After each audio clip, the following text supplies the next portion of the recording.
Asalaamu alaikum and welcome back to Reborn Muslim, the podcast by and for reverts to Islam.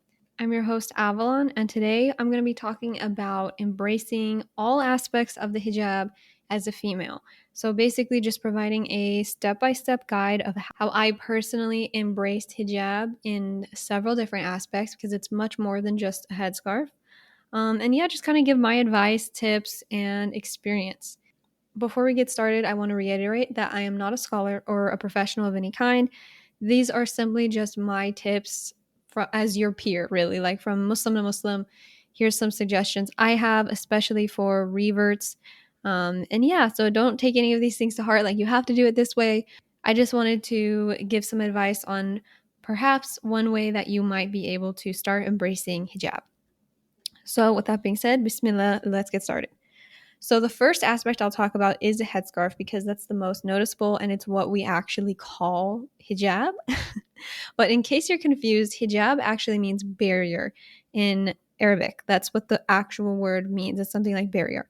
And so it doesn't mean headscarf. And that's a misnomer. A lot of people think that hijab translates to headscarf, but it doesn't, because hijab actually encompasses so much more. It's really more of a way of life rather than a piece of cloth you put on your head. That's not all it is. And one aspect of hijab is modesty. That's a big part of it. But there's also the aspect of lowering your gaze for men. First of all, modesty in clothing is for men and women. Secondly, there's the aspect of lowering your gaze, and there's also the aspects of how you present yourself in terms of like how you speak, how you interact with people. Are you graceful with people, or are you rude and brash? Do you use foul language? Just like how you present yourself as a person.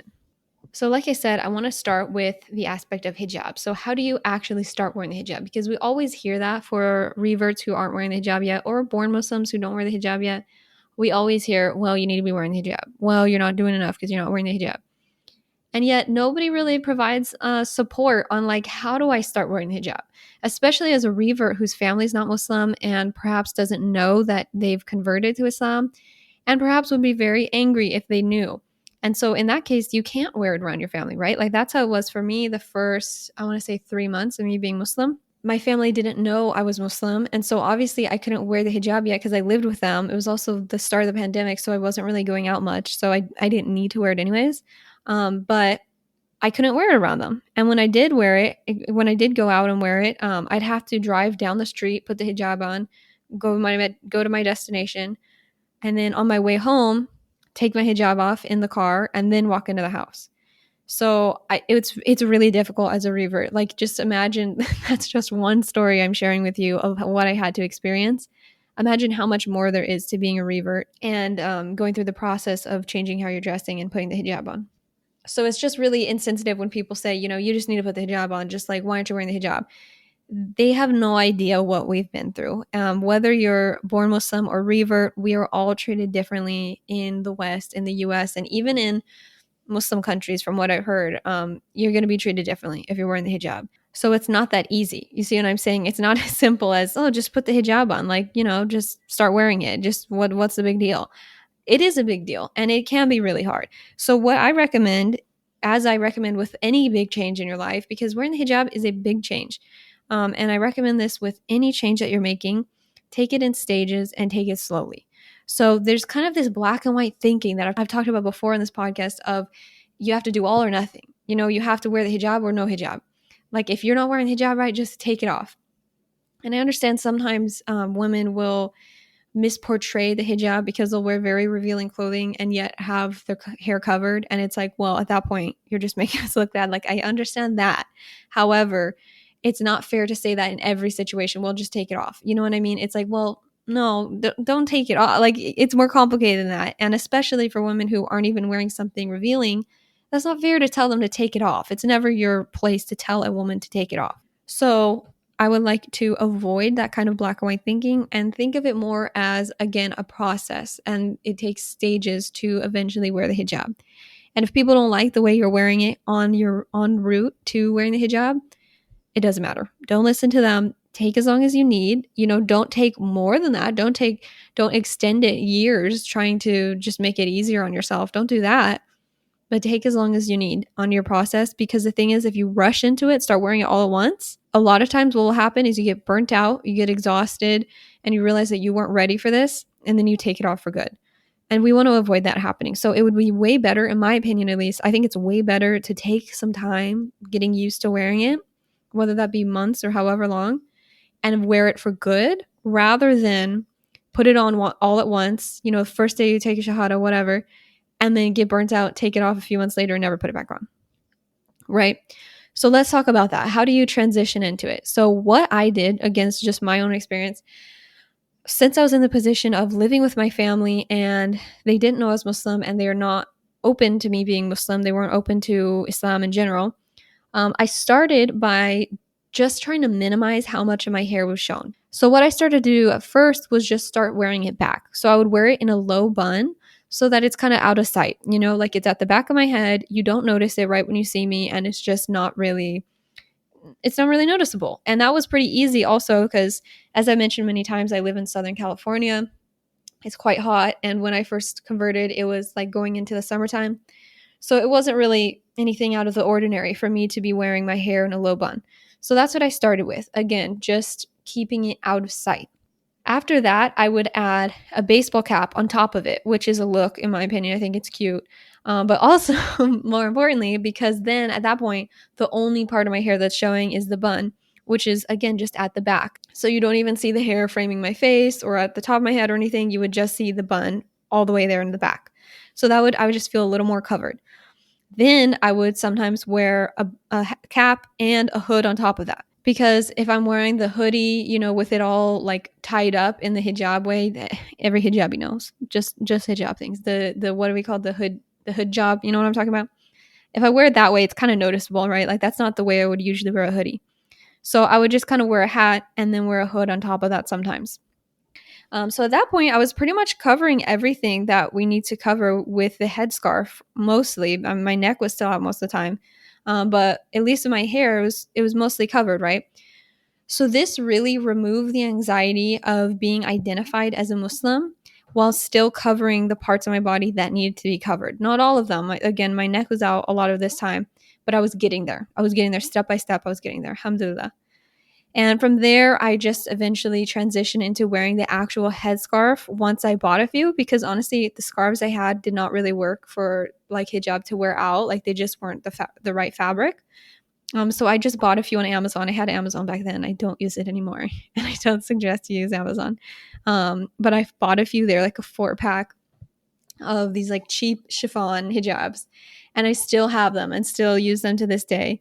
And yeah, so once I actually had them, it was easier and I was more excited because I was like, wow, this is the actual headscarf. You know what I mean? Like I'm excited to start wearing it. So it was a lot easier from there. Also, by the time that I arrived at, okay, I have hijab now, I want to start wearing it.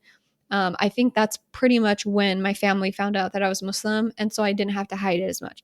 And I didn't just start wearing the hijab in front of them as soon as they knew, but I got more and more comfortable eventually. Like at first it would be like I was literally walking out the door and I'd have my hijab on so they'd see me for a split second. And then got to where I am now, where I just fully put the whole thing on in front of them. Like they're very used to this, or me putting on my jilbab in front of them, tying it back. Like they're very used to seeing this. And me walking around with my under cap on and the hijab's not on yet and I look like a crazy person. They're just like, yep, that's Avalon. Like they're very used to it now. But I just kind of took my time slowly letting them see it more and more when I was getting ready or whatever it might be. So that's what worked for me with putting the headscarf on. Again, my situation was specifically with living at home with my non-Muslim family who is not interested in Islam, not supportive of Islam, and they didn't know I was Muslim. So it's a very different experience for everyone. But that's something that helped for me because I think that one part, as I mentioned earlier, one part that was really tripping me up was the fear and anxiety of being identified as Muslim. Because I've never experienced something like that before. Let's just be real, I'm a white American. I've never been profiled. I've never been treated differently for just existing. And that's been something that I've really had to face through becoming Muslim, is my privilege that I've experienced in this country. But the reality of the situation is I've never been profiled. I've never been treated differently because of my race or because of any identifiable traits. You know what I'm saying? Like, I just haven't been, or to the point where I fear for my safety.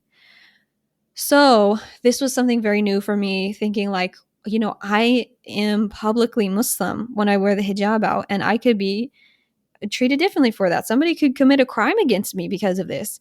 So it was really scary at first. So just getting to the place where I covered every part of my body that needed to be covered without actually having that identifiable hijab for the first step, like that really helped ease my anxiety, because I was like, you know what? I'm covered.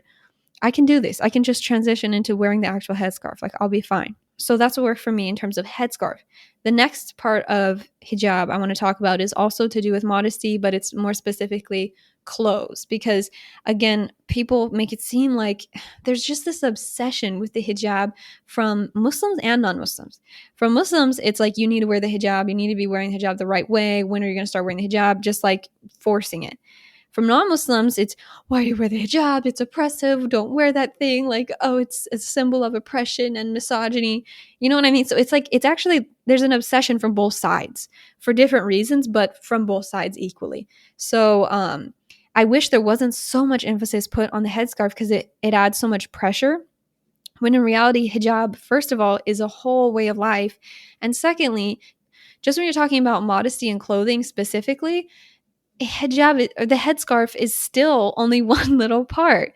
What's arguably more important is how you're dressing, like what you're wearing. Because if you're wearing a skin tight dress with cleavage and your booty popping out, like, and then you have your hair covered, you see what I'm saying? There's a mismatch there, right? Like, maybe you should just focus on what you're wearing first. Like, maybe a headscarf can come later. Focus on modest clothing first. You know what I mean? That's just like my take on it.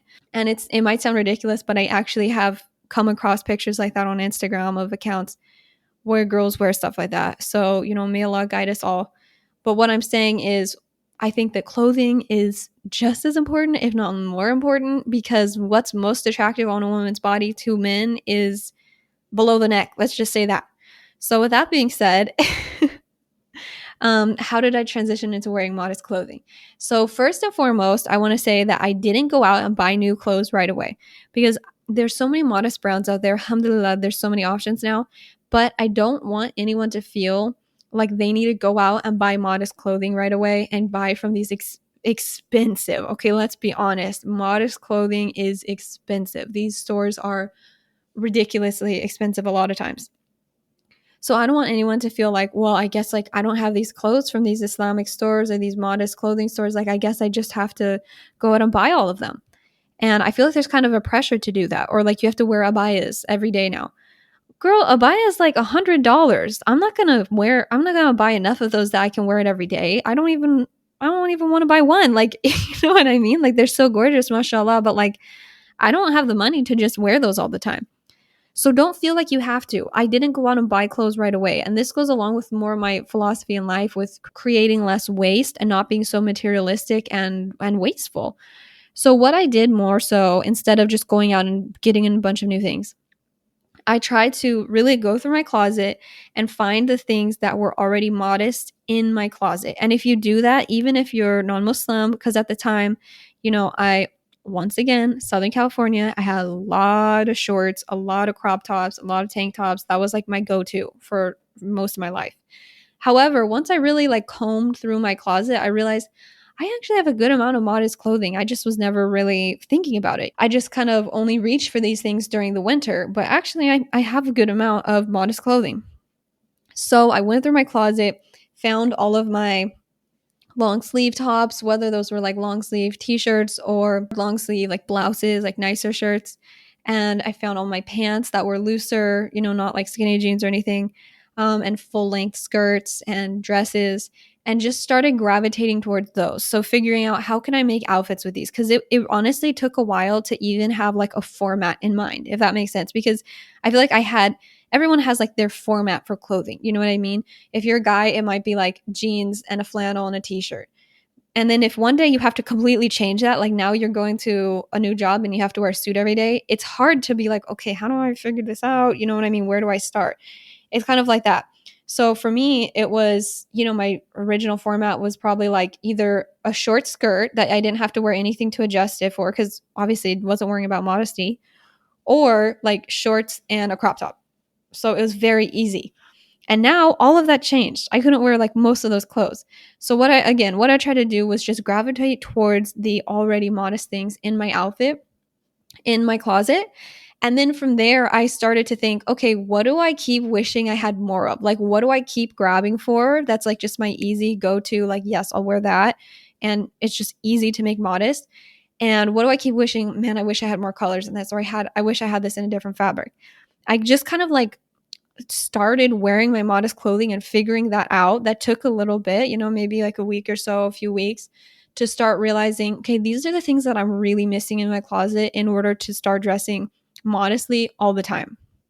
And so for me, the things that I reached for the most were long sleeve shirts, like just long sleeve t-shirts. Honestly, a lot of times I wear men's t-shirts because they're baggy, and just easily modest. So something like that. Long skirts, I always gravitated towards those. And then also maxi tank dresses. These are so slept on. I feel like hijabis don't talk about this enough. Like, these are so nice. If you just get a maxi tank dress, then you can wear a shirt on top, you can wear a shirt underneath, you can wear a khimar over it, and just cover up your arms with like those arm covers. There's so many ways to style these, and then you'll stay cooler in the summer.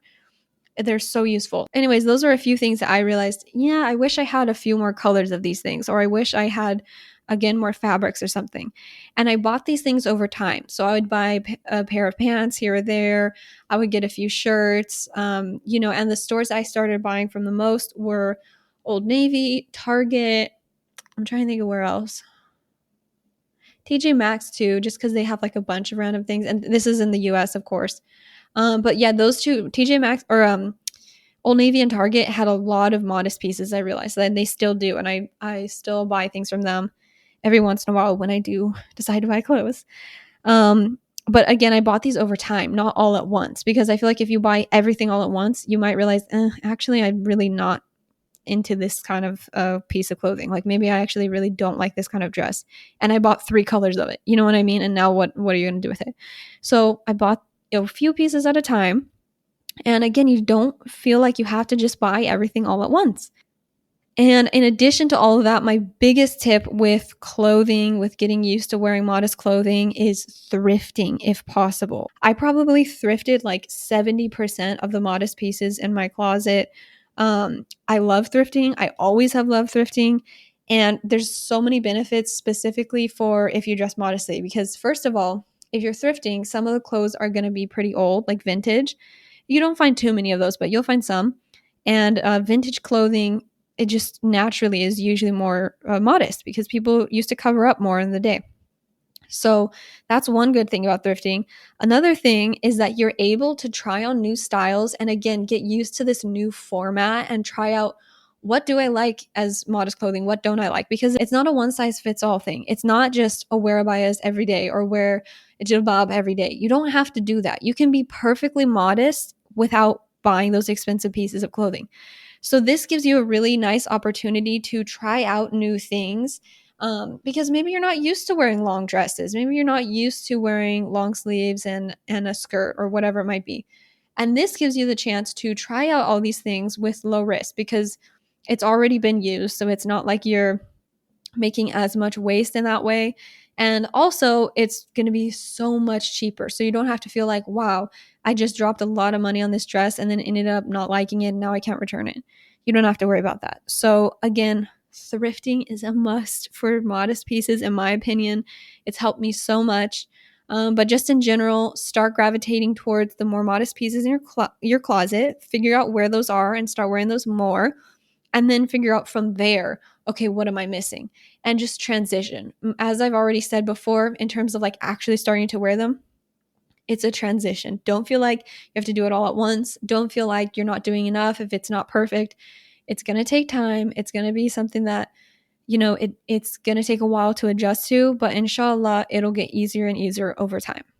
Okay, and the last thing I want to talk about is more of like non-physical aspects of hijab in terms of like, or I guess non-clothing aspects is a better way of saying it. So aside from clothing, aside from the headscarf, there's so much more to hijab, as I already mentioned. We need to be as mindful, if not more, of these other aspects of hijab as we are of the headscarf. Again, we just comes back to this obsession with the headscarf, and yet we neglect so many other parts of the hijab, which is not doing us any favors. It's really, really not. So, what are these other aspects of hijab? I would say this includes, and again, Allah knows best, I'm not a scholar, but to my understanding, other aspects of hijab and creating that barrier includes things like not using inappropriate or foul language or behavior. So, not engaging in things that are not becoming of a Muslim, not talking about things that are not becoming of a Muslim, inappropriately having sexual conversations or whatever that might look like. Not talking about it, you know what I mean? Not talking about it for like an actual purpose, like explaining something to your kids if they're asking, you know what I'm saying? Like, not a conversation that needs to happen. I'm talking about inappropriate sexual conversations and like just revealing conversations like that, things that people don't need to know. Or just, again, foul language, using bad words. I feel like the way you treat people and the way you engage with people is a big part of this as well. And using bad words has been something that I've personally struggled so much with because it was just, that's what my vernacular was before coming to Islam. That's who I was. I always talk like that. And so it's very hard to start realizing, oh, I shouldn't be talking that way. And I remember one time specifically, the imam at my masjid was giving a talk for us reverts, and he mentioned that Allah hates the one who uses bad language. He hates that the one who uses foul language. And that really struck me. I was like, oh my gosh, like I didn't know it was that bad. Like I really need to stop using this language, Like I really need to hold myself accountable. And like I didn't think it was that big of a deal. And just, this is just a thing about being a revert. You don't realize how bad things are until it's spelled out for you that way. So that really changed my mindset, and that made me realize, okay, I really need to change this. And alhamdulillah, I've made a lot of progress, but still sometimes words will slip out and I'll think, no, like, you know what I mean? Like, I'm a hijabi, I'm a Muslim, I represent Islam, and I shouldn't ever speak that way. So may Allah make it easy for us all. Ameen. Another aspect of hijab, which I already mentioned, I think at the beginning, which I feel like is very important, is lowering your gaze. So I think this is especially relevant for men, but it's relevant for all of us too. And I feel like this gets at the core of what hijab actually is and what the word actually means, which is, again, a barrier, creating a barrier between you and the opposite sex. So we shouldn't be oogling at the opposite sex and, staring at them and sexualizing them in that way. So we shouldn't be doing that as men or women. None of us should be doing that, but I know that is more, I would say it's like more so an issue for men, but none of us should be doing that. That should not be something that we engage in as Muslims. And in terms of these things, like my, I guess advice on like how to get better at these things, how to stop doing these things, maybe some of them, alhamdulillah, you already don't do it at all. And for me, for sure, a lot of these were already like, I felt like I was already good on, but there's other things I need to work on. I think that it really comes with time. And it really, one part I would say also, it really comes with spending more time around good Muslims and spending time at the masjid. Because like I mentioned, when I heard the imam speaking about how bad it is to use foul language, I was at the masjid. And I wouldn't have heard that conversation if I wasn't there. And that happened to me so many times where I was like, wow, subhanAllah, if I wasn't here today, I wouldn't know that this thing I've been doing, I shouldn't be doing. Or I wouldn't know how bad it actually was, the extent of it. You know what I mean? So spending more time around good Muslims, spending less time around people who kind of take Islam for granted, and spending as much time at the masjid as possible makes the biggest difference, because then it all, I feel like everything is about like what you normalize, like what you allow to be normal in your life. And there's some things that you can't limit. Like maybe your family uses a lot of this language. Maybe your family does a lot of inappropriate actions in terms of like by Islamic standards. and they're your family and you love them and you're still close and you don't want to cut them out. So there's some things that you can't control necessarily, but there are things that you can control. So the people you spend time with in terms of like your friends, and also honestly, I think a big part of it as well is what you take in, what you watch, what you listen to, the music you listen to, the what you watch on social media, what you watch on Netflix, what you watch when you go to the movie theater. When you start to really purify these things and drown them out and stop using Netflix, stop watching movies at the theater, stop listening to inappropriate music that's talking about haram behavior and just normalizes it. When you start really cutting these things out, and I've talked about this before on the podcast, it really changes your mindset and it really changes what's normal and acceptable for you. And then at some point you look back and think, oh my gosh, like subhanAllah, I can't believe that was ever normal for me. That happened to me specifically with music, that I would look back and think, oh my gosh, I can't believe I used to listen to music that would talk about these things, that now I hear the music and I'm like, oh, ew, change it. Like I can't hear it. Like it makes me uncomfortable to hear it. But it used to be so normal for me. So I would say it's definitely a process. It takes time, but spending time with the right people at the right places, like the masjid, and um, just being very mindful of what you allow into your eyes and ears, because that will indubitably affect your heart and it'll affect your deen. So just being very mindful of those things, I think, makes a huge difference. So that's all I have for today's episode. Inshallah, that was helpful. Again, none of this is, professional advice or scholarly advice. I'm just speaking to you as a fellow revert or just a fellow Muslim, depending on who you are. And I hope that was helpful to some extent, or even just interesting to hear if you already knew all these things and you didn't really need help on them. But either way, thank you so much for listening. I appreciate your support, and I will see you again very soon, inshallah. Asalaamu alaikum.